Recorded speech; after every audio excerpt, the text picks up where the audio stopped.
सिंह राशि वालों, अगस्त के महीने में कौन सी रखनी है सावधानियां और क्या होंगी आपके लिए दो बड़ी भविष्यवाणियां यहाँ पर। ये चीज़ें हम आज इसी वीडियो के अंदर देखने वाले हैं।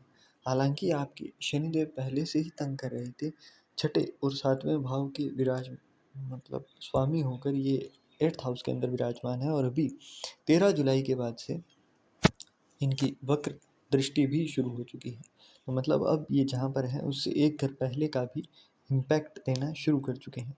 तो ऐसे में आपके ऊपर क्या इम्पैक्ट आएगा वो बात हम आज करेंगे। राहु जो है वो 7th हाउस के अंदर है और केतु 8th हाउस के अंदर, फर्स्ट हाउस के अंदर। और यहाँ पर 17 अगस्त को सूर्य भी सिंह राशि में अपनी स्वराशि के अंदर प्रवेश करेंगे और राहु की दृष्टि भी आएगी उनके ऊपर, तो उसकी भी बात की जाएगी। हर चीज़ की हम लोग यहाँ पर बात करेंगे और सावधानियों की भी देखेंगे। सबसे पहले बात करते हैं आपके सूर्यदेव की। सूर्यदेव अभी 12वें भाव में विराजमान है बुध के साथ। तो भी आपको मेनली देखा जाए तो इस महीने के दौरान जब तक 17 अगस्त ना आ जाए आपको अपनी इम्यूनिटी के अंदर वीकनेस थोड़ी दिखाई दी होगी। मतलब फैमिली के अंदर और खुद के लिए दवाइयों के चक्कर लगाना, ये सब कुछ हुआ है। परंतु जैसे ही अभी सूर्य 17 अगस्त को सूर्यदेव आपके सिंह राशि में स्वराशि में लग्न भाव में विराजमान होंगे तो सामने से राहु की दृष्टि आएगी तो यहाँ पर मति भ्रम पैदा होगा। मतलब आपको लगेगा कि ये अपॉर्चुनिटी है, आपको लगेगा कि ये दुनिया है तो यहाँ पर मैं कुछ कर लूँ, परंतु फिर भी आप कंफ्यूज रहोगे, एक डायलेमा में, एक दुविधा में आप दिखाई पड़ोगे।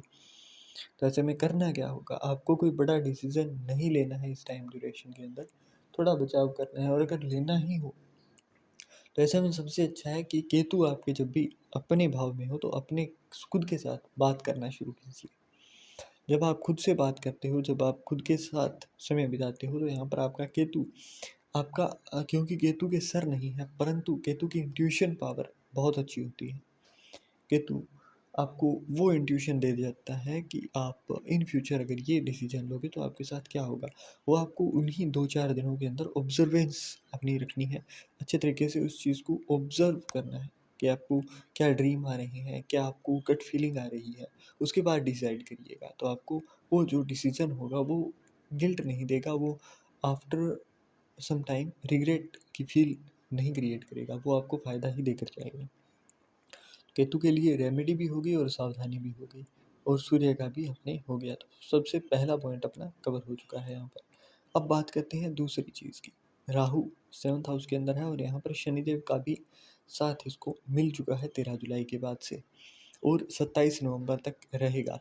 तो यहाँ पर होगा क्या कि आपको छोटी छोटी चीज़ों के ऊपर ध्यान देने की ज़रूरत पड़ेगी। मतलब आप हर छोटी छोटी बारीकी के ऊपर ध्यान दोगे और उसके चक्कर में आपके अपने पार्टनर के साथ, अपने लव पार्टनर, बिजनेस पार्टनर के साथ अनबन होती हुई दिखाई देगी।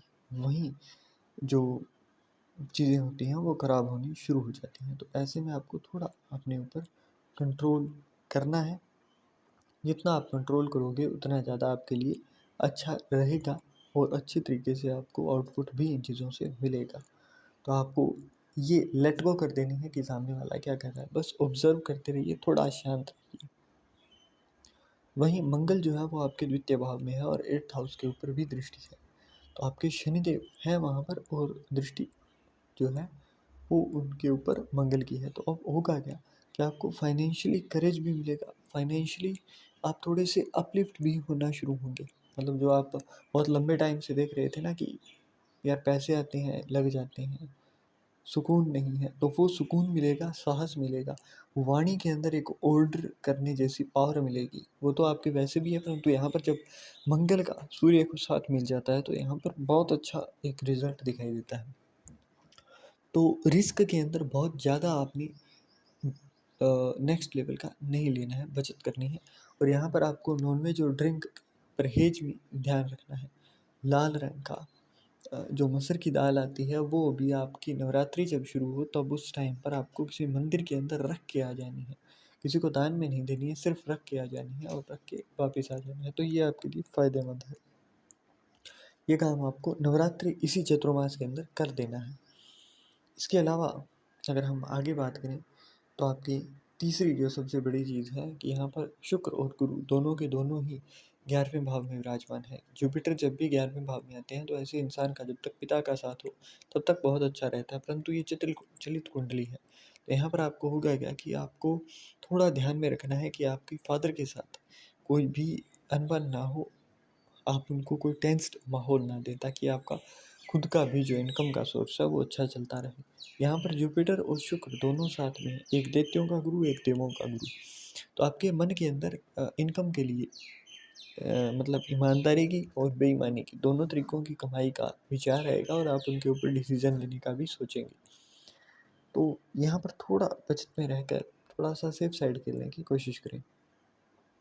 बहुत बड़ा डिसीजन अगर लेना हो तो भी सात्विक तौर पर लिया जाए तो वो अच्छा रहेगा। तीसरी, और अब इसके बाद में हम नेक्स्ट चीज़ की बात करें तो शुक्र का गोचर आपके 5वें भाव में होगा, कर्क राशि के अंदर, जहाँ पर बुध पहले से विराजमान है। आपकी लग्जरी लाइफ, आपकी जो कंफर्ट है अपनी लाइफ का, वो यहाँ पर आप खोते हुए दिखाई देंगे।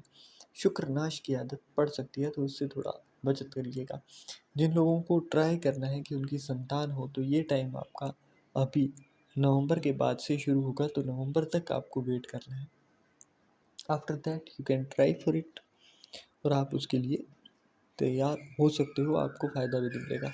अब इसके साथ साथ कुछ और चीज़ों का भी आपको ध्यान रखना है। शनिदेव यहाँ पर 6th और 7th हाउस के लॉर्ड भी हैं यहाँ पर, तो हमें ध्यान रखना है कि आपको अपने दुश्मनों के ऊपर बहुत ज़्यादा ध्यान नहीं देना है, क्योंकि आपके अपने भी यहाँ पर दुश्मन बनकर सामने आते हुए आपको दिखाई देंगे। इन चीज़ों को इग्नोर करना है। अगर कोई कटु वाणी कही जाती है तो आप इसको थोड़ा सा काबू में रखिए, है ना। स्वयं को ईगो हर्ट हो तो उस चीज़ का आपको मतलब थोड़े टाइम के लिए एक बार बचा जाओ, उसके बाद में अपने आप आपको रिजल्ट मिल जाएगा, तो उस टाइम पर आप जवाब भी देने लायक होंगे। इस चीज़ का ध्यान रखना है।